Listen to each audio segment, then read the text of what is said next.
God is that I'm not sure if I know really what it means. I certainly have a big place in my philosophy for the unknown. I don't think at this point we have any way of knowing where the laws of physics came from. We can hope that when we really understand the laws of physics, that they will describe how the universe came into existence. I have never seen much in the idea that the universe was designed. My problem with the concept is that it always seems that the designer is more sophisticated and more complicated than the object being designed. That's certainly true the way it works with cars and buildings and trucks.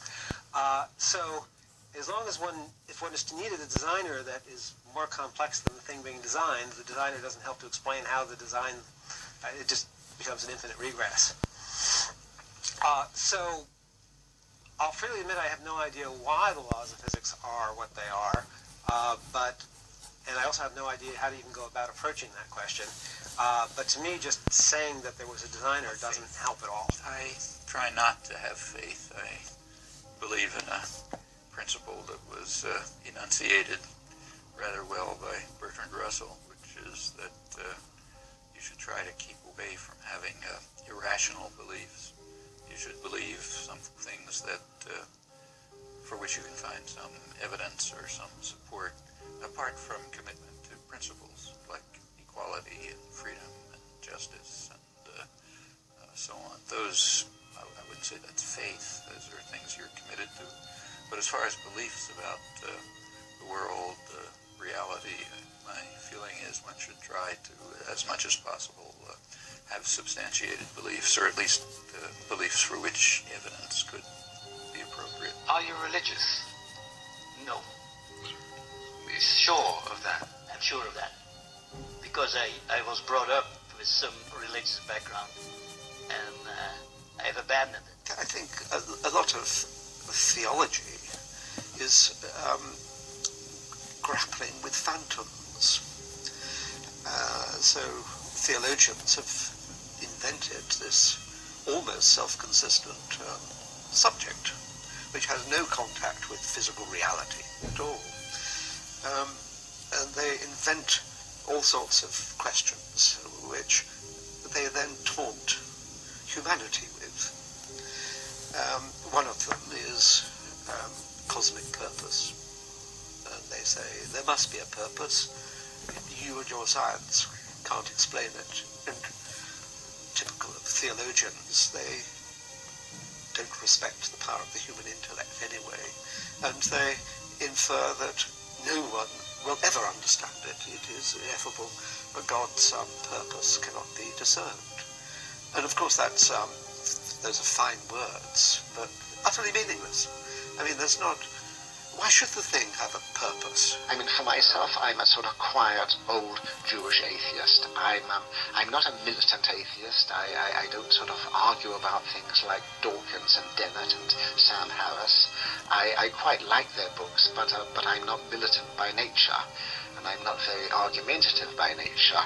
And if people want to believe, no, then that's their business. I mean, what concerns me is when belief is used to influence and corrupt education or politics. And it seems to me monstrous that creationism or so-called intelligent design is taught next to evolution or instead of it. And I do think of it as almost as a form of madness. Another thing which I think science of any kind teaches us is that even the simplest things are hard to understand. A hydrogen atom, for instance. And that makes me rather suspicious of anyone who claims to have a quick and easy answer to any deep aspect of reality. I think the most we can hope for is an incomplete and metaphorical understanding. And therefore, I'm not myself someone who can accept any specific religious dogma. In terms of religious views, I would say I'm actually an agnostic on the grounds of I don't know. There's no scientific proof of one thing or another, so I take that view. Why are you not a Christian? Because I see no evidence whatever for any of the Christian dogmas. I've examined all the stock arguments in favour of the existence of God, and none of them seem to me to be logically valid. Do you think there's a practical reason for having a religious belief for many people? Well, there can't be a practical reason for believing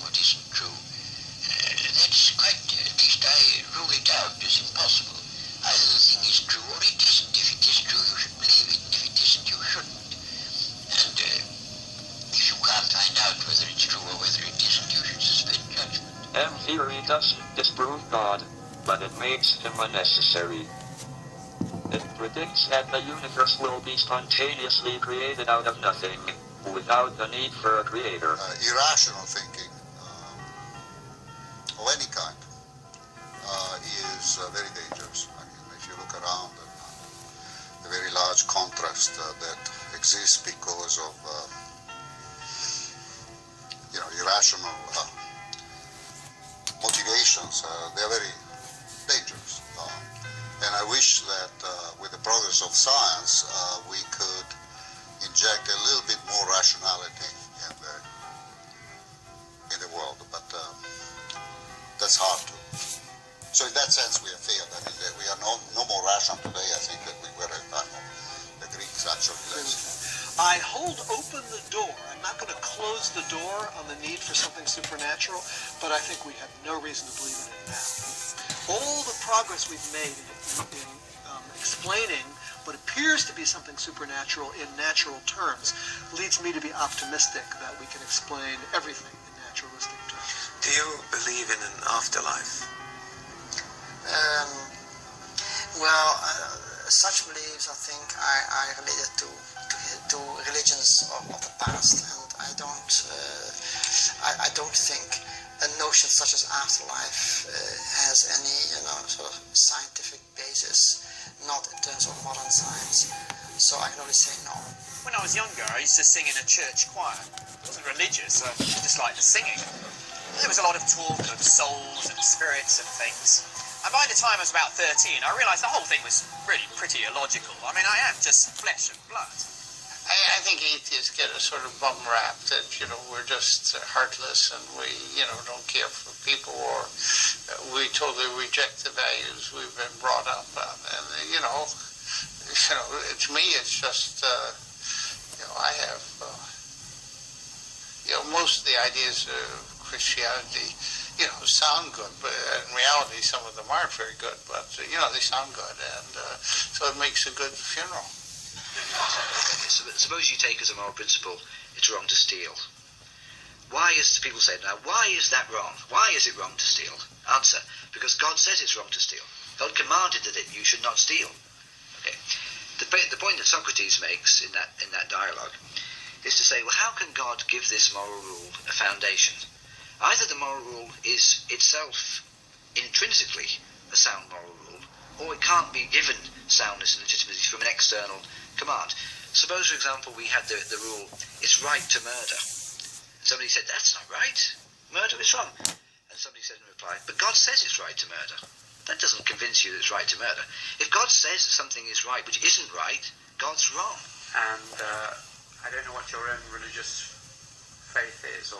Well, I'm not a believer, but I love... Are you an agnostic or an atheist, would you say? Well, that's a good question. I think Darwin, his response when he was asked whether he was an atheist was, I don't know, so I'm agnostic. I think actually I'm an atheist when all is said and done. If I'm really honest about it, because I really don't believe in a God. I often get letters, quite frequently, of people who say how they like programs a lot, but I never give credit to the almighty power that created nature. To which I reply and say, well, it's funny that the people when they say that this is evidence of almighty, always quote beautiful things. They always quote orchids and hummingbirds and butterflies and roses. But I always have to think too of a little boy sitting on the banks of a river in West Africa who has a worm boring through his eyeball, turning him blind before he is 5 years old. And I reply and say, well, presumably the God you speak about created the worm as well.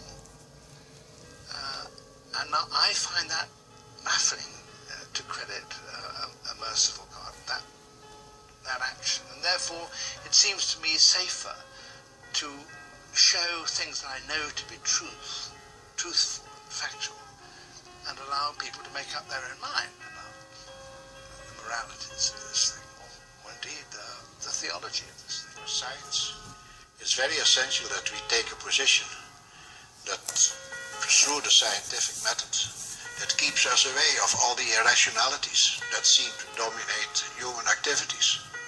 And I think we should stay there. And the fact that I'm busy in science has little or nothing to do with religion. In fact, I protect myself. I don't want to have to do with religion, because once I started that, I don't know where I will end. But probably I will be burned or shot or something in the end.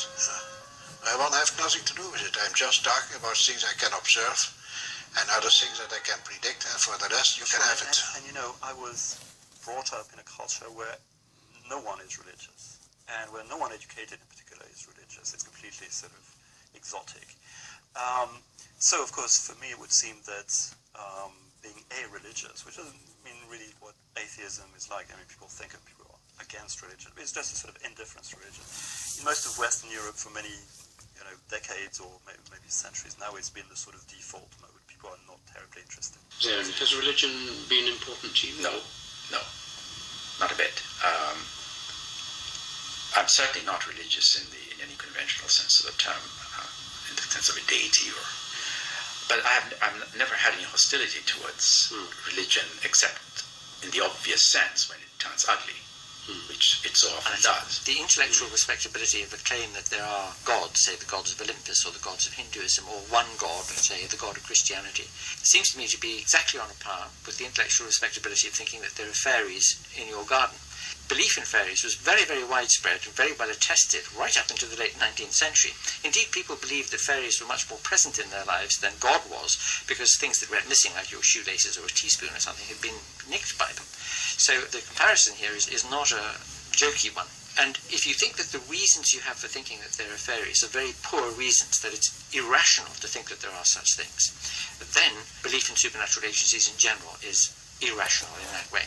So for me it's a question of the rationality of belief, and agnostics who think that there is as much chance that there might be such entities as that there might not be such entities fall foul of this feature. Are you a religious person? Absolutely not. Can you say more about that?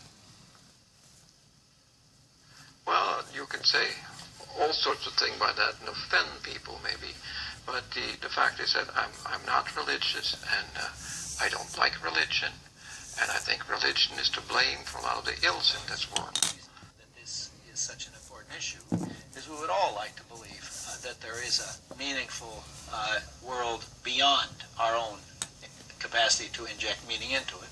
We'd like to suppose that life goes on after our own death. We would like to believe that the people we most love will continue to exist, and it's very hard to be told that all these wonderful people will cease to exist altogether.